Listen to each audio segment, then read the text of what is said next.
ប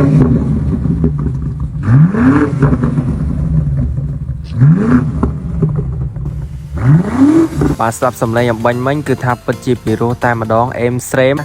តែវាគឺជាប្រភេទរថយន្តអ្វីដែរដែលមានរូបរាងកាចសំឡេងកាចខ្ជូតបែបនេះសួស្តីអ្នកទាំងអស់គ្នានេះគឺជា BMW M5 ស៊េរីឆ្នាំ2025ដែលមានតម្លៃចន្លោះពី$120,000នៅក្នុងសហរដ្ឋអាមេរិករថយន្ត BMW M5 ស៊េរីឆ្នាំ2025នេះគឺជាប្រភេទរថយន្តប្រណិតកម្លាំងខ្លាំងដូចស៊េរី Sport Sedan រថយន្តនេះបានបំពាក់មកជាមួយនឹងម៉ាស៊ីន Plug-in Hybrid V8 4.4 លីត្រ Twin Turbo តែផលិតកម្លាំងសេះបានដល់ទៅ727 horsepower និងកម្លាំងរមុំ 1000 Nm រថយន្ត BMW M5 ឆ្នាំ2025នេះប្រើប្រាស់ប្រអប់លេខ8វគ្គអូតូ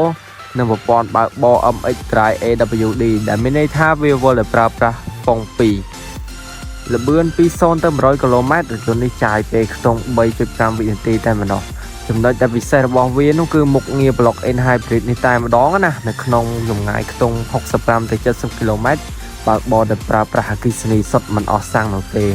ថយន្តនេះគឺជាប្រភេទ Sedan ដែលមានទ្វារ4 5កៅអីផ្នែកខាងក្រោយបំពាក់មកជាមួយនឹងបំពង់ស៊ីម៉ាំង4ដែលមើលទៅកាចតែម្ដងណាបើសិនជាអ្នកទាំងអស់គ្នាចង់ដឹងអំពីរថយន្តផ្សេងៗទៀតកុំភ្លេច comment នៅខាងក្រោមជួបគ្នាក្នុងវីដេអូក្រោយបាយបាយសូមបញ្ជាក់ផងដែរថារថយន្តនេះដូចជាមាន